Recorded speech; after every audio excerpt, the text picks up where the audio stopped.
Hi and welcome back to Star Conflict Tutorials. This time we're here to tell you all about the recent update to the game. Apart from the regular changes in balance, the game now has destroyers of rank 11. There are 3 of them as of now, 1 for each nation. Let's meet them. Brave, the Imperial Destroyer. A truly humongous monster with a 9 vulnerable hull that effectively makes it the toughest ship in the game. But there's a catch. How the hell do you restore all these hull points? Even an engineer will need up to several minutes of dedicated repairing to fully restore such a beast, not to mention using repair auras, which might take up to half an entire battle timer. In addition, this Imperial vessel is naturally the slowest of the 3. Sybil, the Jericho's Destroyer. This one has fewer troubles repairing since it has much fewer hull points, well, at least in comparison with the Empire's Brave.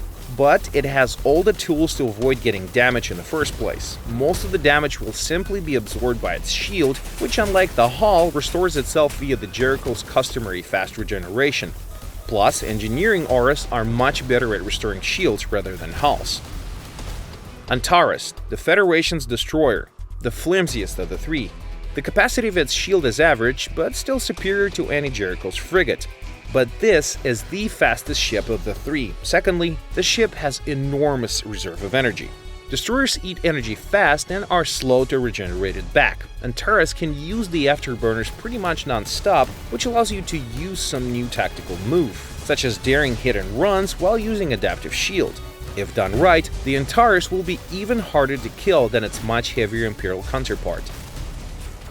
New destroyers are in many ways similar to their younger siblings, but are still considerably more powerful. Besides, each one has 8 upgrade slots, not to mention that the assortment of the upgrades available is much more varied. For example, you can install several adaptive shields on such a destroyer. With 3 shields installed, the ship will be almost invincible, unless your foe has a tackler equipped with slowing skills that can turn the adaptive shields off entirely.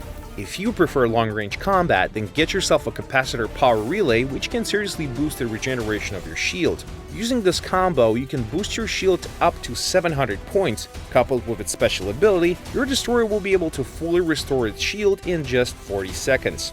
The recent patch has also added a new weapon, Halo Launcher, with an added effect of electromagnetic weapon. This weapon is similar to the now familiar Singularity Generator of gunship fighters. This thing is quick to overheat, its projectile travels slowly but hits very hard. Not to mention that in its travel, the projectile deals damage to everything in a small area around itself, which is extremely useful when defending a beacon or when attacking a large group of enemies. But it's next to useless when put against nimble targets, which can easily avoid the slow shot of your weapon. But with certain skills of your new destroyer, you can achieve even such a feat. Such as the new gravitational lens, which creates a small black hole that sucks every ship within 2-kilometer radius and deals substantial damage to the hull in the process. This thing is perfect for immobilizing your enemies and then trying out your new gun, the photon emitter. The lens is installed in one of your active module slots rather than in a weapon or a missile slot. Once activated, the lens creates a stream of hyperactive particles that can cross up to 10 kilometers in a straight line. It's somewhat similar to a frigate's torpedo, the major difference being that the lance has unlimited ammo and it reloads every 10 seconds. The damage is decent, plus any stricken target loses its resistance to AAM damage. Please note that by combining weapons and active modules, you can essentially create a specialized destroyer killer, which might not be necessarily as effective against regular ships. The game also had some other, less evident but still important changes. Remember how we mentioned that you should browse the forums to find out what each salvage operation will yield?